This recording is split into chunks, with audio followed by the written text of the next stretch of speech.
Restaurante El Tinglao, en la Resta de Cudón, en Miengo, te ofrece Es Mediodía en Es Radio Cantabria.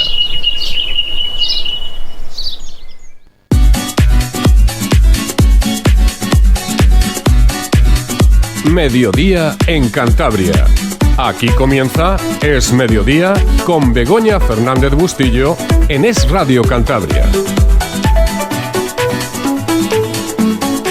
Muy buenos días, queridos oyentes. Comenzamos estos viernes en buena compañía dedicados a las entrevistas. Hoy contamos con el consejero de Educación, Formación Profesional y Universidades, Sergio Silva Fernández. Muy buenos días, Sergio. Hola, buenos días. Bueno, y darte las gracias porque nos vengas a acompañar aquí a nuestro programa, que sabemos pues los líos que tienes siempre de aquí para allá. Así que muchísimas gracias, Sergio. Gracias a vosotros por invitarme. Y bueno, me acompaña también mi querido compañero, amigo Javier Barba. Buenos días. Buenos Javier. días. Ayer te amenacé que hoy venía. Sí. Pero la verdad que debo reconocer que me invitaste tú a mí. Amenazaste me dijiste que tú venías. vienes, por favor, Hombre, vienes.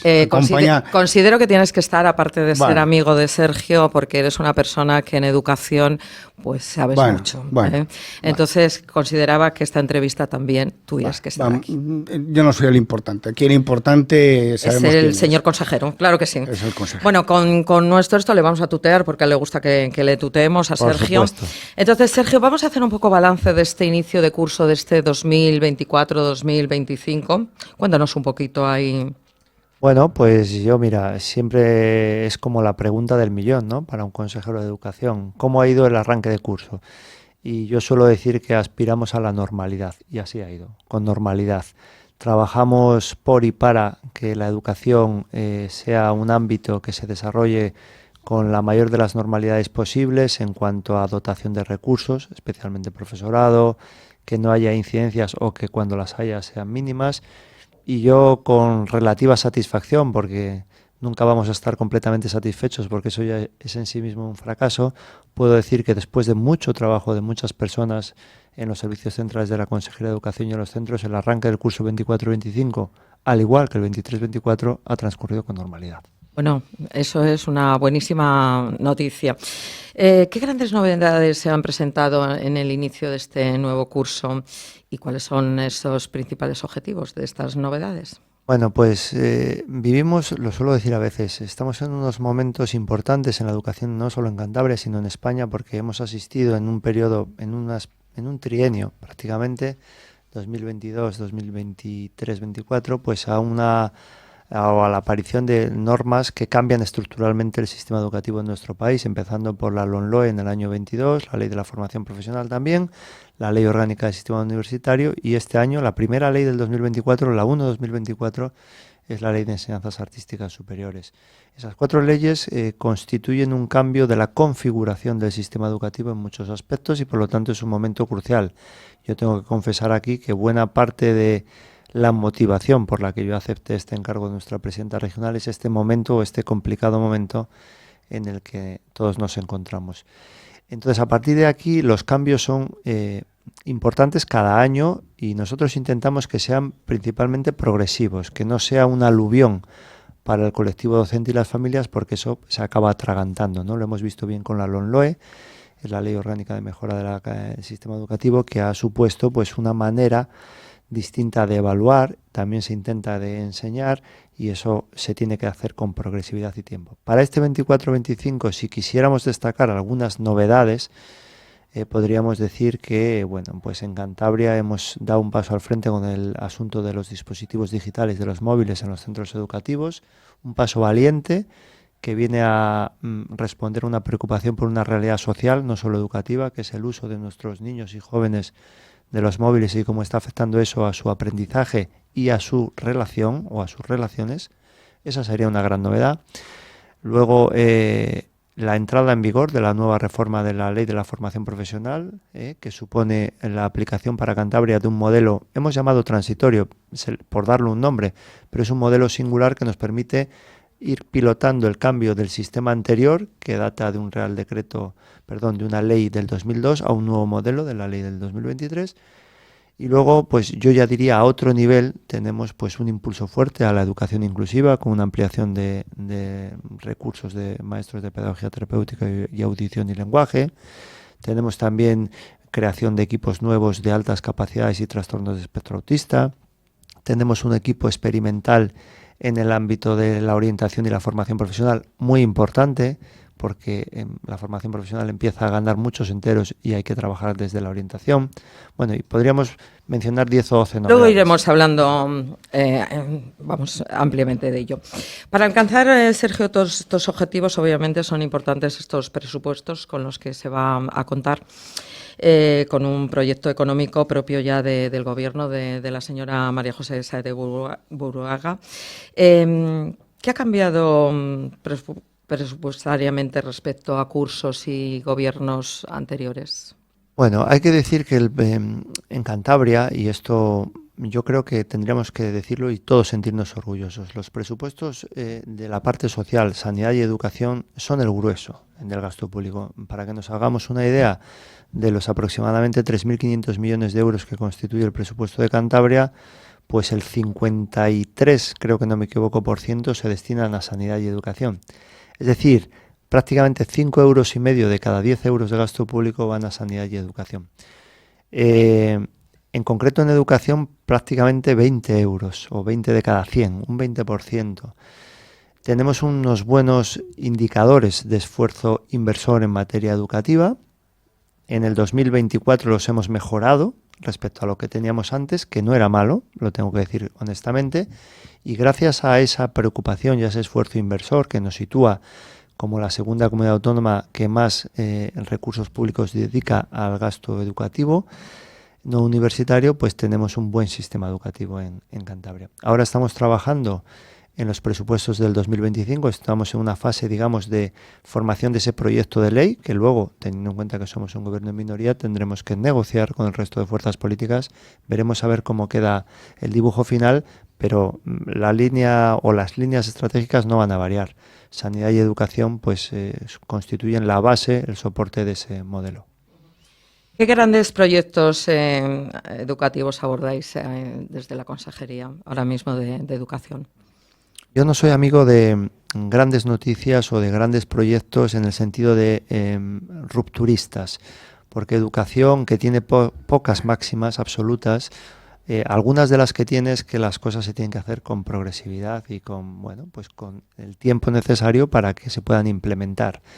Entonces, hay que partir de eso, ¿eh? Yo suelo decir que no news, good news, en el sentido de que no venimos a romper con algo que además hay que tener en cuenta que funcionaba en su base estructural, ¿no? Y ahí está la historia de la educación de Cantabria, especialmente desde el 99 hasta aquí, que es cuando la hemos gestionado a nivel regional. Entonces, ¿qué tenemos? Pues tenemos, lo decía ahora, una serie de líneas estratégicas, 12 ejes estratégicos, yo suelo decir 12 más 1, que andan relacionados pues con la equidad educativa, con la atención temprana, con el nuevo enfoque de la digitalización, con el plurilingüismo, con la escuela rural, con el apoyo a todos los centros, incluidos los centros sostenidos con fondos públicos, con la mejora de la calidad educativa, con la también mejora de las condiciones de trabajo del profesorado, pero no solo en el sentido de mejoras, para que se me entienda, sociales o salariales, sino también de la percepción de la figura del docente.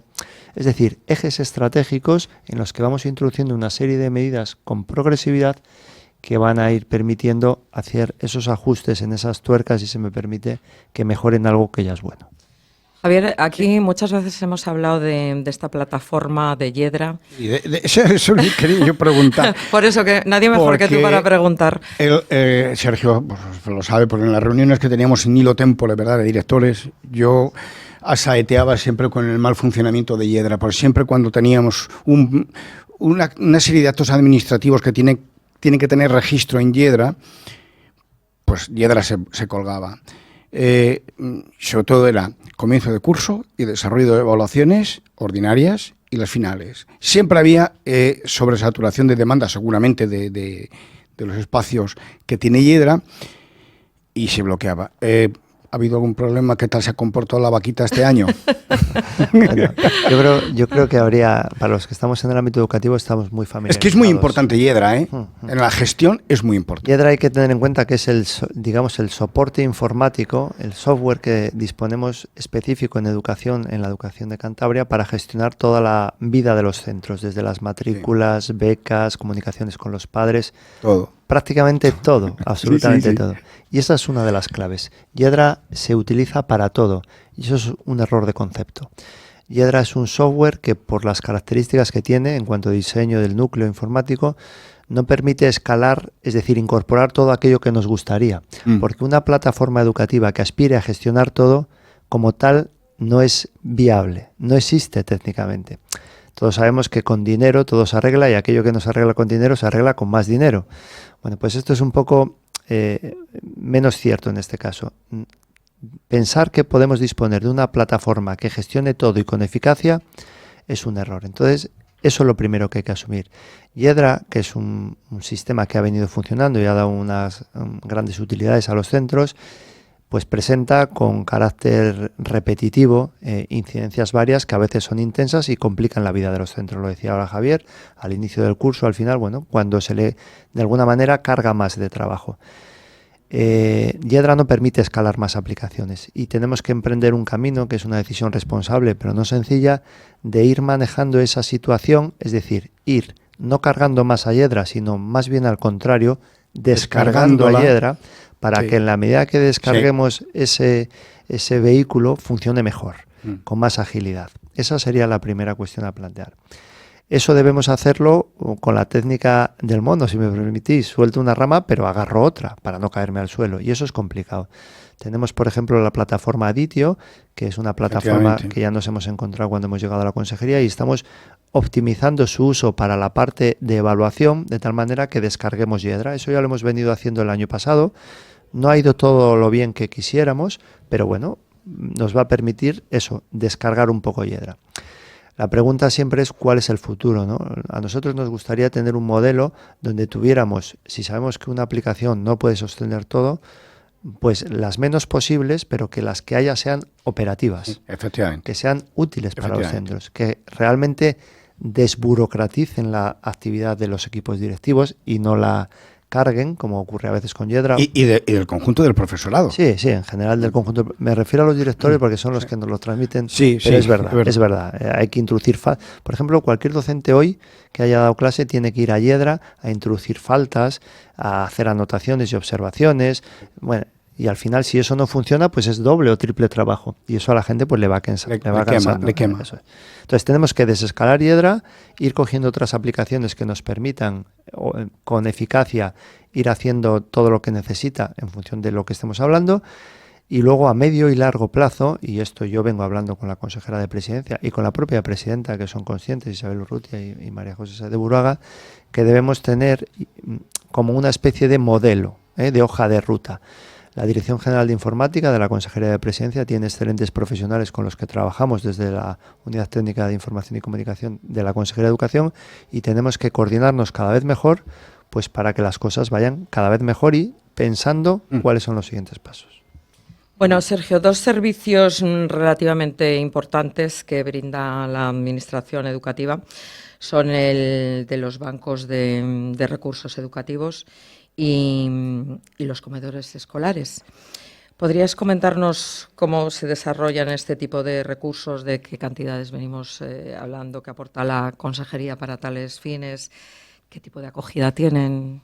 Bueno, mira, el banco de recursos es lo que la gente normalmente denomina banco de libros, Sí. Que no es de libros porque es de recursos educativos. Es un programa educativo por el cual la Consejería envía dinero a los centros educativos, que este año está dotado de 2,4 millones de euros, supone 300.000 euros más que en el 2023, es una subida del 13%.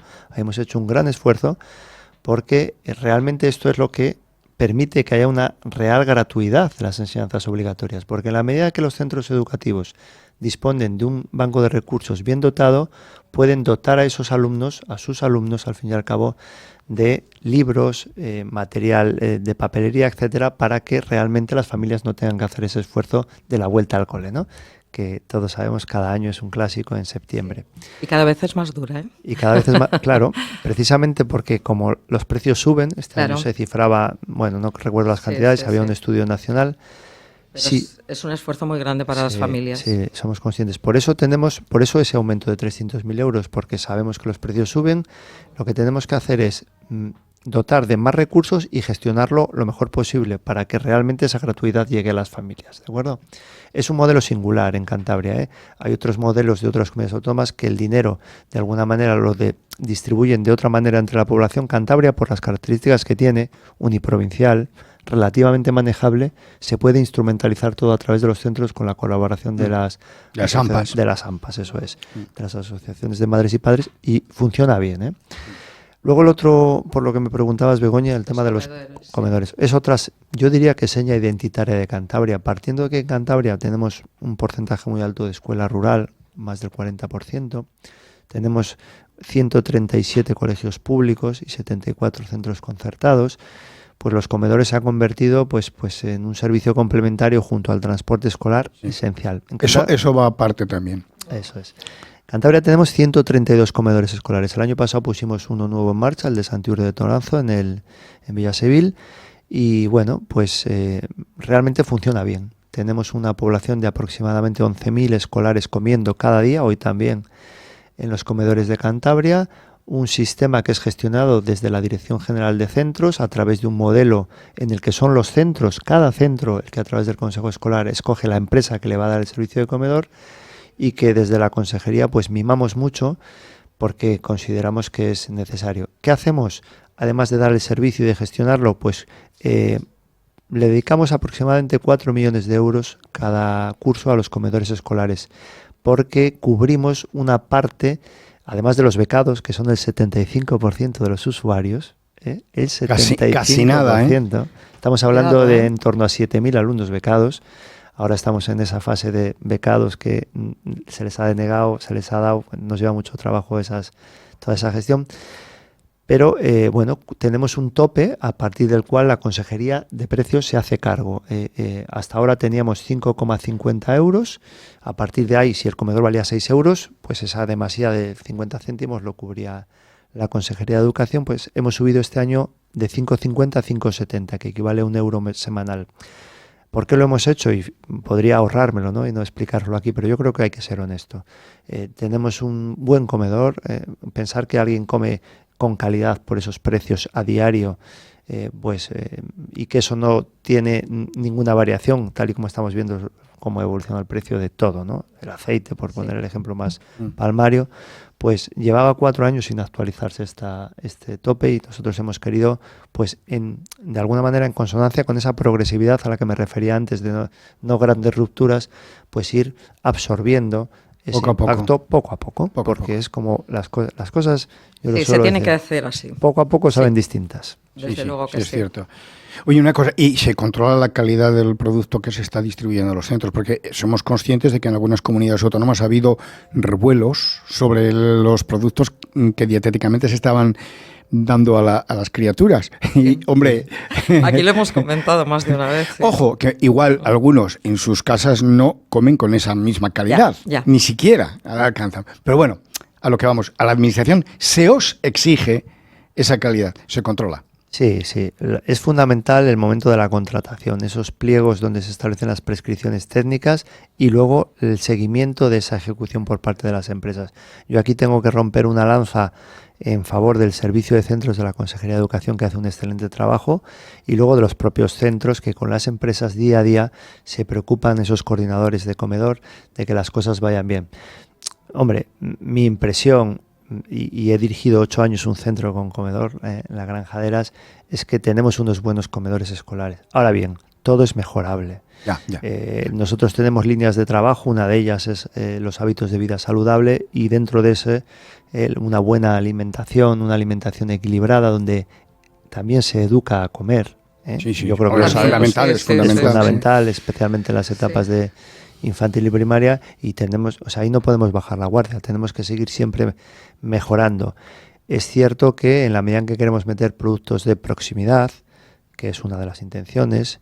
Ya se hace, pero a mejor productos quizás con la calificación ecológica, con mayor valor nutricional. Bueno, pues eso tiene a veces sus costes y hay que saber conjugar pues esas mejoras de calidad con el tema de los precios y también con la gestión.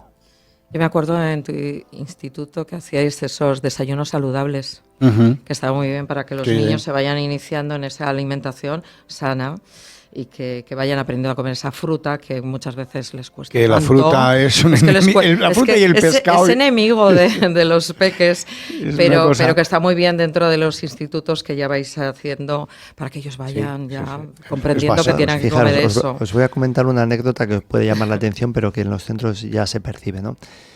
Como somos muy conscientes de la importancia de educar a comer o de enseñar a comer, pues se intenta que esos menús escolares sean saludables, que sean variados. Y a veces nos ocurre que los chicos y las chicas, especialmente en los colegios, vienen con unos hábitos alimenticios pues no todos los recomendables que nos gustaría. Y nos pasa que pues cuesta que lo coman y a veces acaba desechándose la comida. Entonces me comentaba un director, que no diré quién es, pero lo decía con la mejor intención del mundo. Tenemos que darles un poco peor de comer para que coman, que coman más, ¿me entendéis? Hasta que sí. Hay que saber conjugar las hamburguesas y toda esta comida rápida. Sí, no, está claro. Sí. Está claro. Eso es. Pero se entiende la ironía, ¿eh? Me alegro. Bueno, un problema que se ha suscitado con estas pruebas de acceso a la universidad, esa nueva EBAU, que algún sindicato estudiantil ya está planteando como objeto de conflicto, como no. ¿Cómo abordáis desde la consejería estos asuntos, Sergio? Bueno, pues para nosotros no es algo nuevo. Llevamos trabajando en esto prácticamente desde Navidad porque sabíamos que ya no EBAU, ahora se llama PAU desde junio. PAU, sí. Apareció el Real Decreto en 580. Esto es algo del que yo me he descolgado. De los 4 años de jubilado, macho, no bueno, pasan en balde. No te ocurre a ti. Pero te vuelves a poner otra vez en el lugar. Al final es prueba de acceso a la universidad desde el Real Decreto de junio, o sea, desde antes de ayer. Y nosotros, como digo, no nos coge de nuevas. Nosotros llevamos trabajando en esto intensamente con la Universidad de Cantabria y con otras comunidades autónomas desde Navidad-primavera. Por un lado, hay un movimiento a nivel nacional de las comunidades autónomas gobernadas por el Partido Popular que nos pusimos a trabajar casi desde que estamos en el cargo en hacer una PAU, una prueba cada vez más homogénea, más común, porque consideramos algo que nos parece pues obvio, ¿no? Si en España, tenemos un distrito único universitario, es decir, cualquier estudiante de cualquier comunidad autónoma puede ir a cualquier universidad de cualquier punto del territorio nacional, parece que debe haber unas condiciones iguales o similares al menos, ¿no? No puede ser que con 2 faltas de ortografía se suspenda en Extremadura, me lo invento, y no se penalice en otra comunidad autónoma. Eso no es razonable. Eso no es de un partido político o de otro, es una cuestión de sentido común. Entonces, trabajando hacia una PAU más homogénea, porque no puede haber una PAU única por la propia distribución de competencias que tenemos entre el Ministerio y las comunidades autónomas, 11 comunidades autónomas del Partido Popular tenemos un esqueleto de esa homogeneidad y que lo hemos puesto a disposición, lo presentamos el 31 de julio en Salamanca con la presencia del presidente del Partido Popular, Feijóo, y lo que hemos hecho además en nuestros territorios, y ahora ya os hablo de Cantabria, es trabajar en esa comisión mixta porque hay que trabajar desde las consejerías de educación con las universidades. Nosotros tenemos una comisión mixta con la Universidad de Cantabria que ya este martes, o sea, hace muy poco, como os digo, esta misma semana, hemos acordado todo ese andamiaje de la PAU del 2025, fechas, orden de realización de las pruebas, criterios de corrección, criterios de calificación, matrices de resultados, que para que se me entienda es la concreción del currículum, es decir, de los contenidos para poder desarrollar los modelos de examen. Y hoy mismo viernes, se reúnen todos los coordinadores de cada una de las pruebas. Cada prueba lleva un coordinador de universidad y un coordinador de instituto. Sí. Esa pareja de cada materia, Historia de España, Historia de la Filosofía, Análisis Musical, Dibujo Artístico, coordinan y hacen los modelos de examen que surgen precisamente de esos criterios generales que ya hemos aprobado. Nosotros tendremos todo ese afine en este mismo mes. Pero insisto, eso es una manera de trabajar lógica, claro, hablando, Pero el sindicato va a lo que va. Hombre, siempre lo hemos visto y lo vamos a seguir viendo. Vamos a hacer una breve pausa y ahora continuamos. Estás escuchando Es Mediodía en Es Radio Cantabria.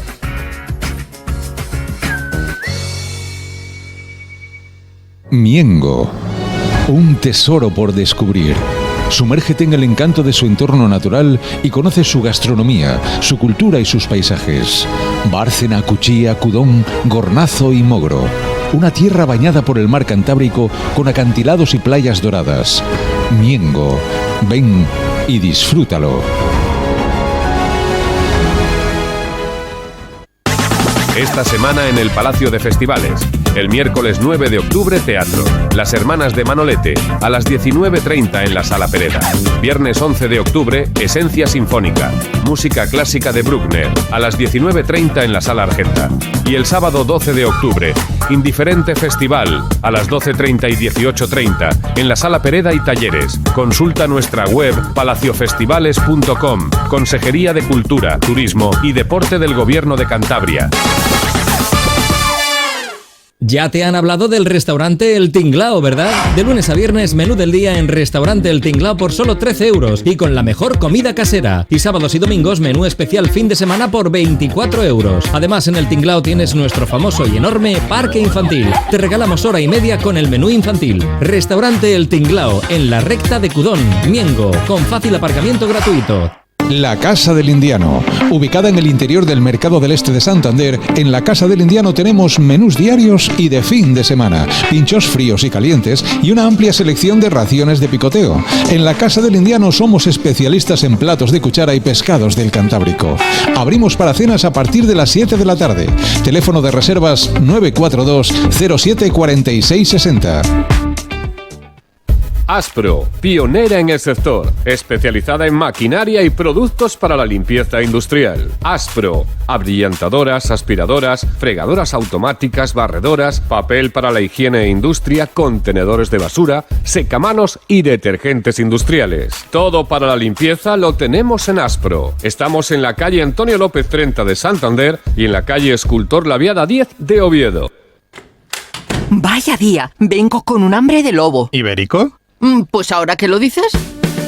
Para parar el golpe cuando llegas a casa, ten siempre a mano los ibéricos de Diferente. Una selección superior de lomo, chorizo, salchichón que puedes llevarte loncheados o por enteros. Tus ibéricos de calidad en Diferente. Buenos no, lo siguiente. Descubre el Pasaporte Cultura, un pase con el que podrás visitar una veintena de museos, cuevas y centros culturales de Cantabria tantas veces como quieras. Tú y 4 familiares o amigos más tendréis la oportunidad de disfrutar de visitas ilimitadas durante un año a un precio reducido de 70 euros. Adquiérelo ya en la web culturadecantabria.com. Consejería de Cultura, Turismo y Deporte del Gobierno de Cantabria.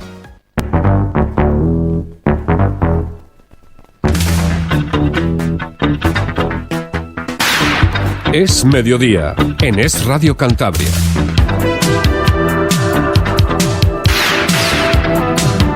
Bueno, continuamos, señores oyentes, y estamos aquí con Sergio Silva Fernández, consejero de Educación, Formación Profesional y Universidades. Vamos a hablar sobre esa controvertida medida, Sergio, que ha sido la de prohibir la presencia de estos móviles en los centros durante la jornada escolar. ¿Qué acogida ha tenido esta medida en los centros? Bueno, pues lo primero que me vais a permitir es que diga que es una medida que no surge así de nada, sino que es la respuesta a una evolución de lo que ya hicimos el curso pasado. El curso pasado dimos unas instrucciones a los centros para que regularan el uso de esos móviles y dispositivos digitales en los centros, invitando a que de alguna manera no se utilizara durante la actividad lectiva, incluyendo los recreos. Este año hemos ido un paso más allá, haciendo lo que nosotros llamamos una prohibición educativa. Es decir, que no se lleve el móvil a los colegios y que en los institutos se lleve, pero se mantenga apagado y guardado. Esa medida responde a la monitorización de lo que ha ido ocurriendo en el curso pasado, las conversaciones con toda la comunidad educativa, familias, directores, también sindicatos. Y yo tengo que decir que no ha habido hasta la fecha grandes incidencias y que la medida está siendo bien acogida. Eso no quiere decir que no haya que estar constantemente, por así decirlo, con la espada en alto para que las cosas progresivamente vayan a más.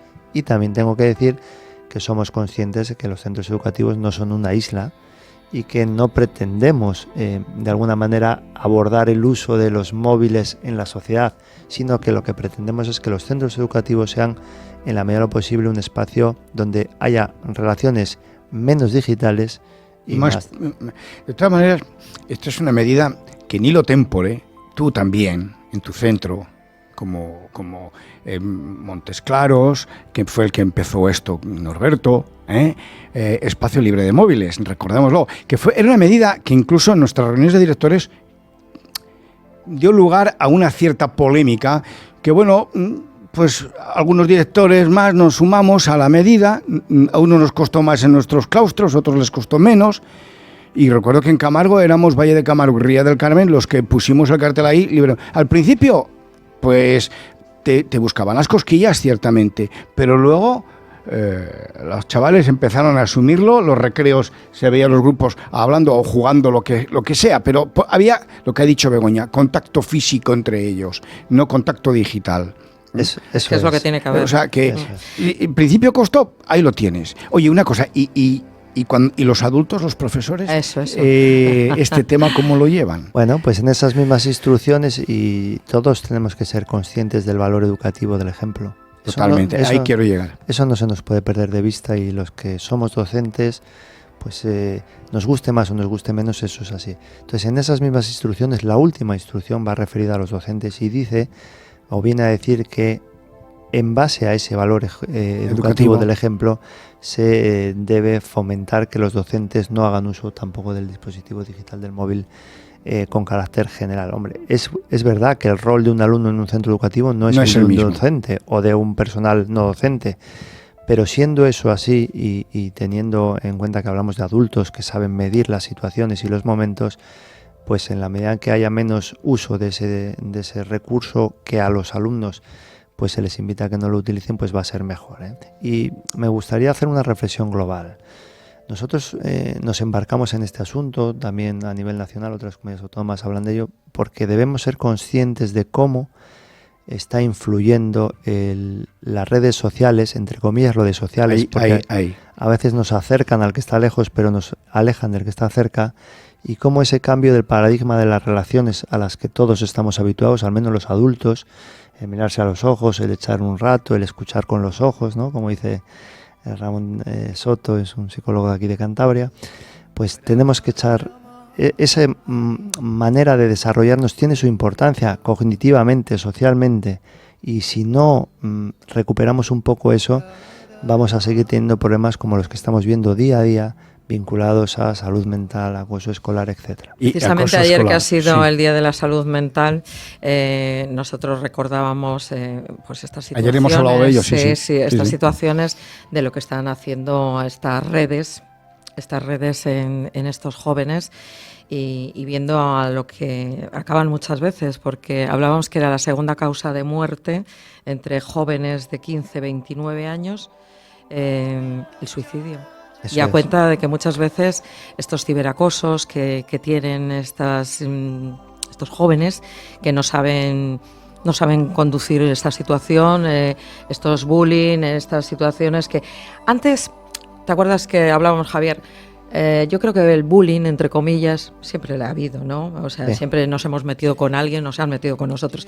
Pero ahora el problema son los dispositivos estos, que son los que nos no tienen balas, pero disparan con balas, ¿eh? Porque esto es lo que está acarreando esta situación que tenemos ahora mismo en la sociedad. Una situación muy difícil de controlar, por cierto. Pues eso es, Begoña. Muchas veces no somos conscientes de que esta realidad nos pasa por arriba, por abajo y por la izquierda y derecha. Sí.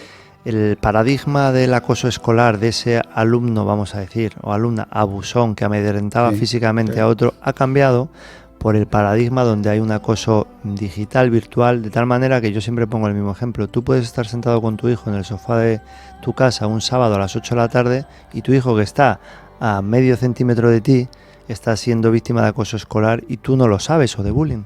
Y eso antes no pasaba. Ese alumno encontraba refugio en su familia, en su maestro, maestra, y ahora la realidad es otra.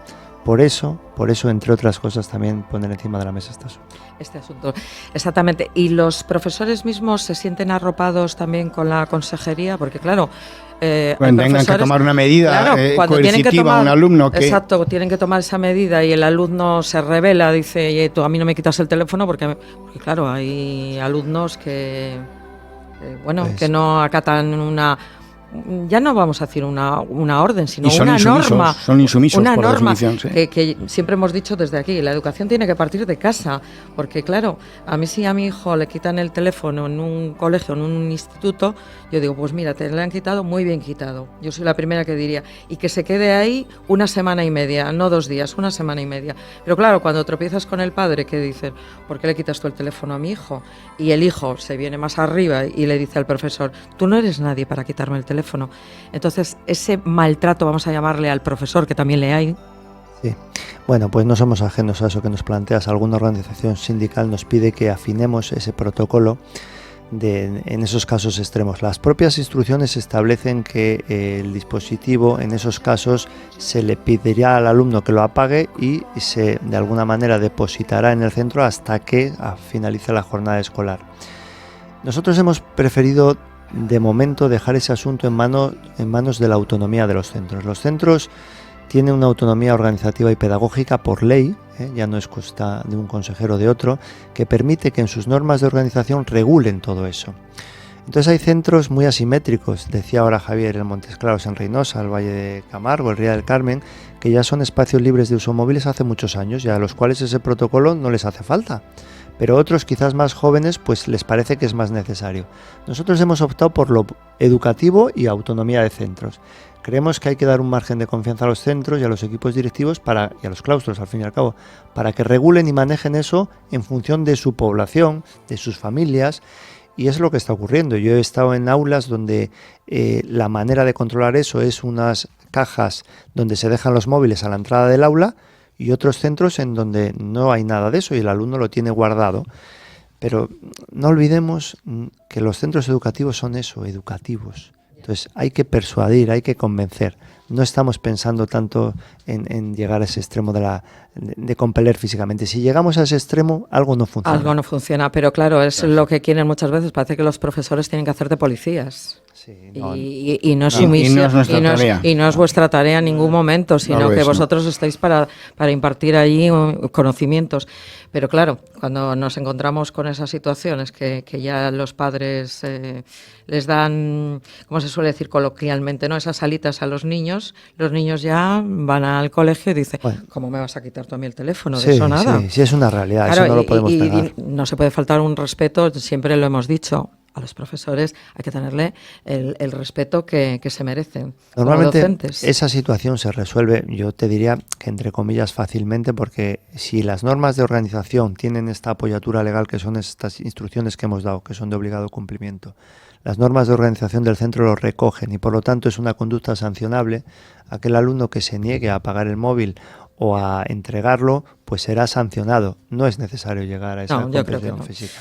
No, y dejándolo en manos de profesionales, bueno, yo puedo decir aquí por Javier que lo llevaba muy bien. Pero tú eres amiga mía y no eres objetiva, cállate. Perdona, calla. Antes de ser tu amiga, no es que sería tu enemiga, pero yo era una mamá más que tenía ya a mi hijo y he visto cómo funcionabas. Tú no has tenido que llegar nunca a situaciones extremas, para nada. Con el diálogo, yo pienso que se pueden solucionar la inmensa mayoría de las cosas.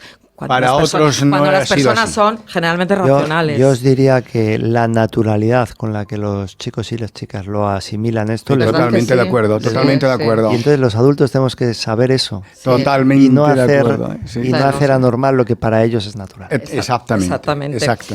Bueno, tenemos que en los medios de comunicación, se viene hablando ya, Sergio, continuamente de esta educación inclusiva. Vamos a hablarle a los oyentes el concepto de educación inclusiva. Lo ha citado él al principio, como uno de los elementos clave. Exactamente, y claro, tenemos aquí los datos que Cantabria destina un 5,1% del presupuesto a educación especial, cuando la media en España es del 2,2%. O sea, que fijaros lo que tenemos aquí en Cantabria, que luego nos quejamos y no sabemos lo que tenemos y no valoramos. Que nos lo explique aquí, Sergio. Vamos a sacarle la sangre, que nos lo cuente todo. Pues bien, como bien decías tú, Begoña, una de las señas identitarias de la educación de Cantabria es ese esfuerzo que hace en materia de equidad educativa o de educación inclusiva, ¿no? Más allá de lo conceptual, ¿no? Muchas veces los más puristas dicen, no hay que hablar de educación inclusiva, sino de equidad, porque equidad supone destinar el recurso que necesita cada alumno en el momento en el que lo necesita, bien por arriba o bien por abajo, en función de sus características, ¿no? Mientras que cuando hablamos de educación inclusiva parece que ponemos el acento en aquellos que tienen necesidades de apoyo educativo porque no llegan a un mínimo. Bueno, pues realmente lo que aquí hay que tener en cuenta, en primer lugar, es la realidad. Los datos objetivos nos dicen que cada vez hay más alumnos con necesidades de apoyo educativo. ¿Por qué? Pues por muchas razones. Esto es un fenómeno consustancial a la Europa occidental, yo os diría que a las sociedades más desarrolladas, y que tiene muchas explicaciones desde maternidad tardía, mejora de diagnósticos, etc.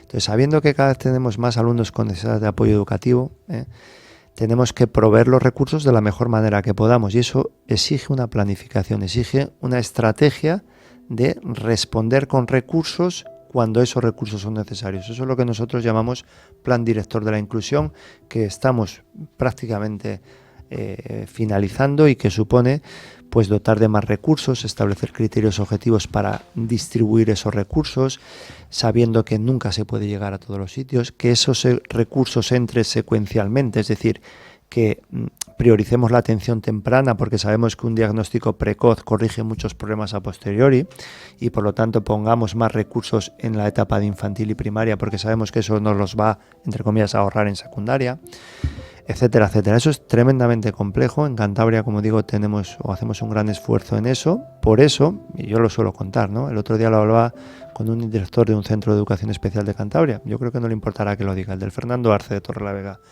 Y él me hablaba de lo magnífica que es la educación especial en Cantabria y de cómo personas de otras comunidades autónomas de España y de otros países vienen a Cantabria, y a veces fijan su residencia aquí solo por eso.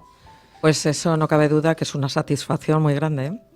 Lo es. Hay grandes profesionales en la educación. Nos vamos a ir a publicidad y luego vamos a hablar de un tema muy importante que es la formación profesional. Estás escuchando Es Mediodía en Es Radio Cantabria.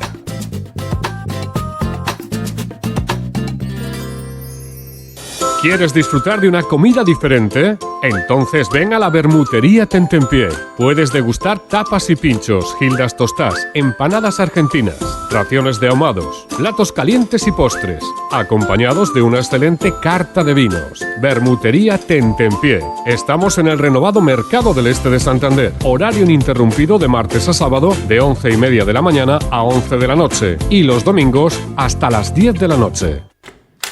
Vaya día, vengo con un hambre de lobo. ¿Ibérico? Pues ahora que lo dices.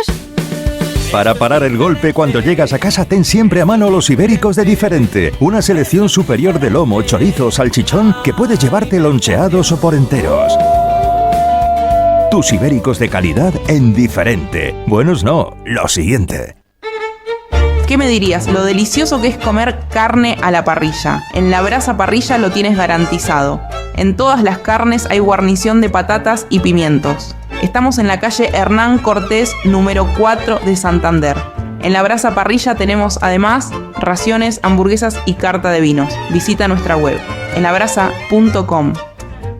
Tu ortopedia es Medimobility, expertos en movilidad, posicionamiento, protésica, ortésica, plantillas, prótesis de mama, descanso, ayudas técnicas, servicio técnico y mucho más. En Medimobility tenemos prendas a medida para lipedema, linfedema y otras patologías. Además, realizamos todos tus trámites con el Servicio Cántabro de Salud. Tu ortopedia es Medimobility. Visítanos en Renedo, en el Polígono de Raos y en Avenida de Valdecilla, Santander. Ya te han hablado del restaurante El Tinglao, ¿verdad? De lunes a viernes, menú del día en Restaurante El Tinglao por solo 13 euros y con la mejor comida casera. Y sábados y domingos, menú especial fin de semana por 24 euros. Además, en El Tinglao tienes nuestro famoso y enorme parque infantil. Te regalamos hora y media con el menú infantil. Restaurante El Tinglao, en la recta de Cudón, Miengo, con fácil aparcamiento gratuito. En el Palacio de Festivales de Cantabria tenemos nueva programación, nuevas y diversas propuestas para ti. Sumérgete en la mejor oferta cultural en un sitio único. Espectáculos que crean universos que alumbran emociones. Disfruta, cruza, crece. Programación y entradas en palaciofestivales.com. Consejería de Cultura, Turismo y Deporte del Gobierno de Cantabria. Es mediodía, en Es Radio Cantabria, con Begoña Fernández Bustillo. Bueno, nos habíamos ido a publicidad, que estamos aquí con el consejero de Educación, Formación Profesional y Universidades, Sergio Silva, y nos habíamos ido, que le íbamos a preguntar sobre esta formación profesional que sigue creciendo, que siguen creciendo esas matrículas, esas solicitudes de admisión.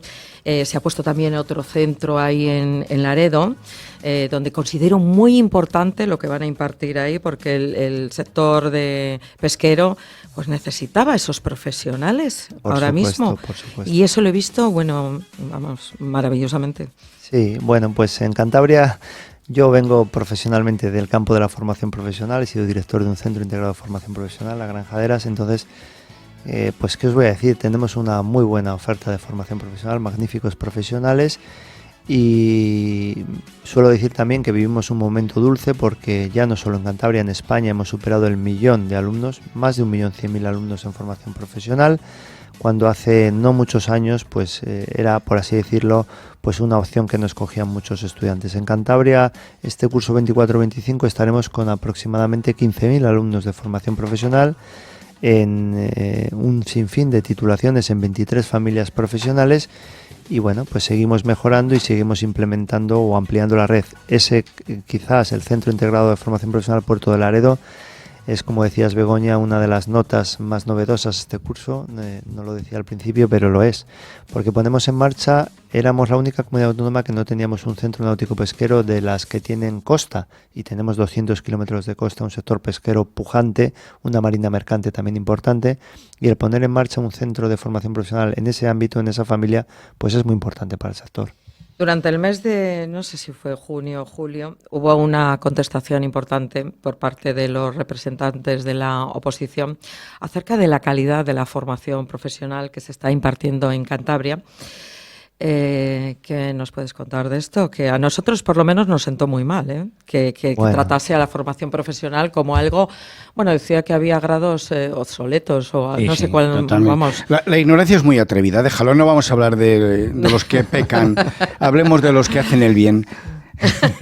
Bueno, pues es que realmente sí que fue unas declaraciones, 2 ruedas de prensa, por lo tanto hay ciertas desafortunadas. Desafortunadas, vamos a decirlo así, sí. Porque además hay que decir que llegaron en la semana en la que los alumnos y las familias estaban pidiendo plaza en los centros, por lo tanto uno piensa a veces, bueno, serán fruto del desconocimiento, pero con ese afín en esa fecha, pues no. Ya a veces pensamos que va un poco más allá, y es triste, porque la formación profesional ni es del consejero actual ni del gobierno actual, es de los cántabros y las cántabras.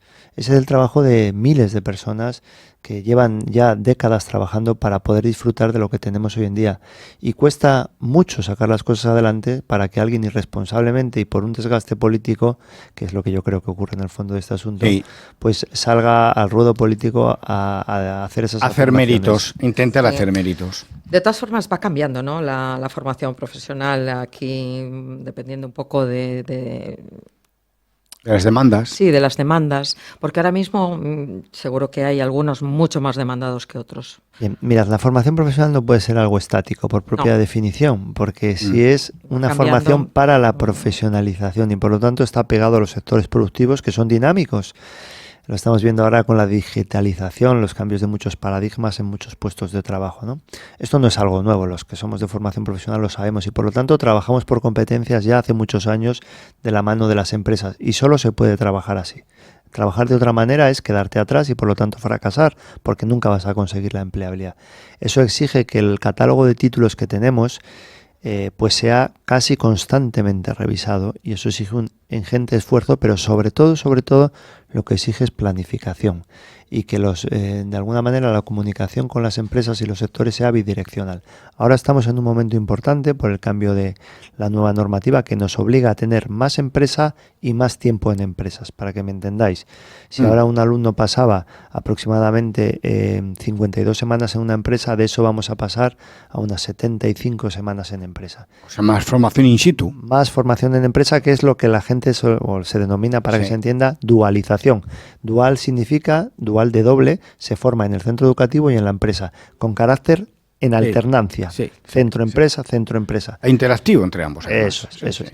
Y además el cambio de la normativa es paradigmático, para que se me entienda. No es que se aprenda una teoría y luego se desarrolle la práctica en la empresa, sino que se aprende todo simultáneamente en la empresa y en el centro, con lo cual hay que hacer una distribución de qué enseñamos en la empresa, qué enseñamos en el centro, con lo cual tiene que haber una programación entre ambos. Eso exige mucho esfuerzo, mucho trabajo y sobre todo exige que lo diseñen las personas que conocen esa realidad. Y no es igual la formación profesional del sector pesquero que la formación profesional de la electromecánica. Bueno, hablamos de la educación infantil también, que este año ha habido esos cambios. Pues sí, en la educación infantil nosotros nos hemos encontrado algo que ya conocíamos, ¿no? Cantabria tiene un modelo muy extendido de aulas de 2 años, que ya empezó allá por el 2004-2005, que se ha ido extendiendo a lo largo de los años y que es un poco seña identitaria de la educación infantil en Cantabria. ¿Qué ha ocurrido? Que otros tramos de primer ciclo de infantil, 1 año, no se había apenas desarrollado y con la llegada de fondos europeos de la etapa post-COVID se han empezado a poner aulas de 1 año en marcha. Cuando nosotros hemos llegado al gobierno nos hemos encontrado esta realidad y lo que hemos echado de menos es que hubiera de alguna manera una congruencia entre la visión de las aulas de 2 años y 1 año. Y realmente la visión que nosotros o la novedad que hemos hecho es aportar una visión global del primer ciclo de infantil que coge 0, 1 y 2. Cuando digo una visión global es que hay que ver ese desarrollo educativo como global. Muchas veces siempre tiene más cercanía educativa un alumno de diciembre de 1 año con uno de enero de 2 años que uno del mismo año, ¿no?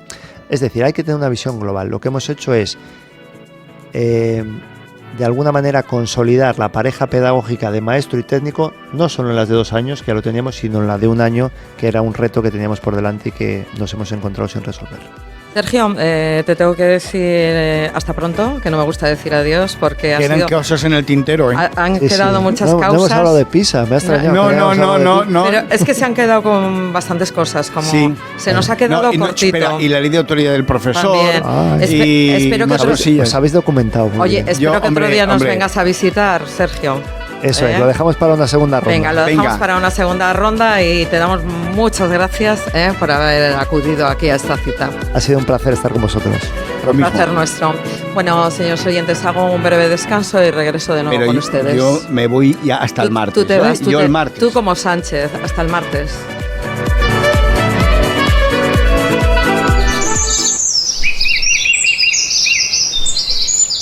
Restaurante El Tinglao, en la recta de Cudón, en Miengo, te ha ofrecido Es Mediodía en Es Radio Cantabria.